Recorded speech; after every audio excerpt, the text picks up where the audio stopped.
today we're going to be taking a look at Mazinger Z. Now, is that enough Z's for you? And it's a very early mecha anime that was released in 1972. And yes, this even predates Gundam. Because when I was younger, I always used to think that the Gundam series was like the oldest mecha anime out there, but nope, this predates it.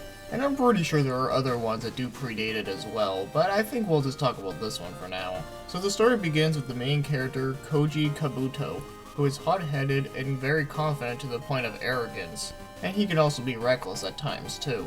Well, one day when he was riding his motorcycle, he returns home and then he finds out that his mother has been shot to death. Now, previous to this happening, his grandfather, Professor Juzo, is trying to make a giant-ass robot so it can be used to fight against Dr. Hell's army of giant robots. So after Dr. Hell is making a big discovery about more mechs, or giant robots or what you want to call them, he wants to kill Professor Juzo because he knows that he's the only one that has like a robot capable enough to destroy his. So Dr. Hell and his henchmen end up going to Koji's place, and the only people there are his mother and his brother Shiro. So he threatens her and then she cooperates, but he ends up killing her anyway because he's a big fuckhead. Literally, this guy looks like a fuckhead considering that half his face is like a dude and half his other face is like a chick, who kinda looks like a geisha. So I don't know what's worse here, this guy or Two-Face from Batman.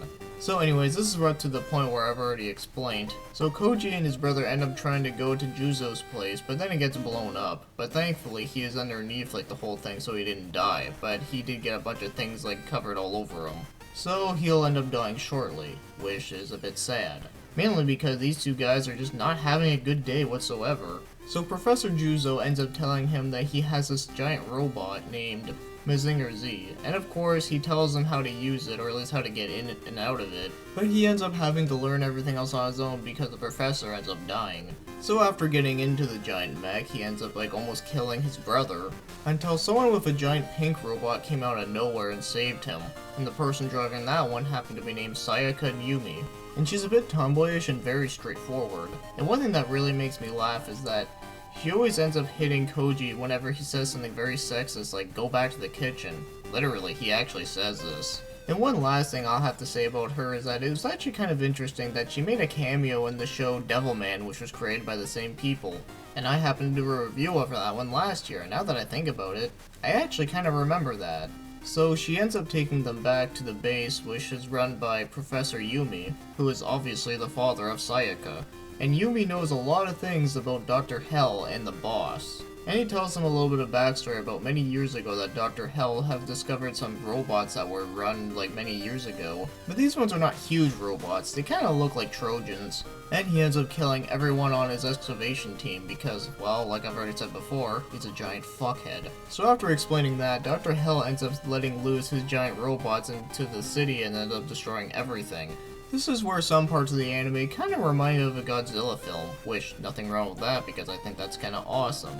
So I'm pretty sure you'll know what happens here, you know, Koji ends up having to use the Mazinger Z and then has to go fight those robots. And that's really the basics of what you need to know about this show. And all I have to say is that for a show made in 1972, it's actually pretty in-depth. Because obviously I'm not going to get into any spoilers, even though I know this is old, but you know, not everyone has watched this before. But I do have to say, I actually do like this story. Like, it has some good characters, some pretty funny humor at times, and it can also be a little bit dramatic at times. And I think it has a pretty good balance of all of these. So for now, let's take a look at animation. And I have to say, it's actually pretty good for its time. In fact, it actually does look very similar to the anime Devilman. And I don't know what it is, but for some reason, I actually kind of like it here a little bit better. I mean, it's kind of hard to explain, but maybe just the tone of the way how it looks just suits it better. But really, I'm not going to make a big fuss about it, because really, it actually does look good. And yes, Devilman also does look good too, like I've already said in that review.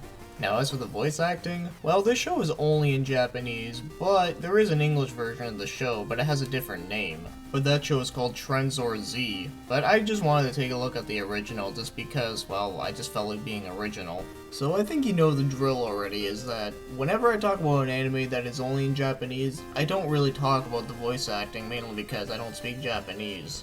But as far as I can tell, it sounds fine, and I don't have anything to complain about. But there is one odd thing about this one though, not about the voice acting, but about the subtitles. Now, I don't know if this is because of the version that I was watching, but when I was watching this, a lot of the subtitles had its issues. I mean, for one, a lot of them were going like way too quickly so you couldn't even read them. And secondly, it had a lot of typos and grammar errors. I mean, just for one thing that I can remember, I remember there was a part that said, "You must stop him before he takes over the entire Japan." Now, I don't know about you, but that doesn't really sound right to me. It should have been, "Try and take over the entire world or the entire country." But probably the most fucked up thing is that they ended up actually getting a character's name wrong, believe it or not. And this only does not happen once, this happens all the time, and that happened to be Dr. Hell.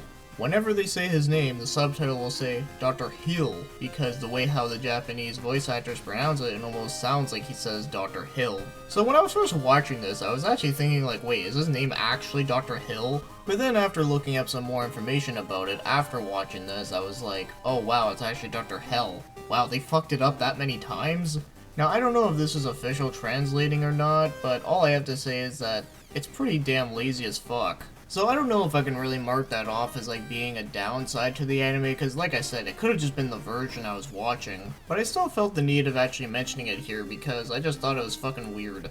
Now as for the show's music, I think it suits it very well, and it actually does sound pretty good. May not be my most favorite thing ever, but hey, it's good. And as for the opening theme song, not only is it good, but it's also very short. Meaning is that if you ever want to skip through the intro, it doesn't take very long to do so. So that's pretty good to know. Now, if I were to rate this one, I'd have to give it a 9 out of 10.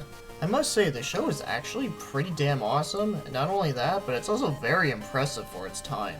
And like I already said, I really enjoyed the characters, the fight scenes are really cool, and yes, a lot of them do remind me of like something that you'd see in like a Godzilla movie, but like I already said, that's pretty awesome. So I really don't have a whole lot of complaints to say about this show, but I really did enjoy it, and well, yeah, the only real issue I did have with it would have to be that whole, like, subtitle thing, but like I already said, it's not a huge thing I'm gonna, like, shit all over it for. And I'd also have to say that it's definitely a great start to the Mazinger series, because there's actually more than one of these. But will I ever take a look at the next one for next year? Maybe. We'll have to see about that. But overall, I really enjoyed this one. It's definitely a really good mecha anime, and it's also just a really good early anime. And if you like giant robots beating the shit out of each other, then yeah, I can definitely recommend this to you.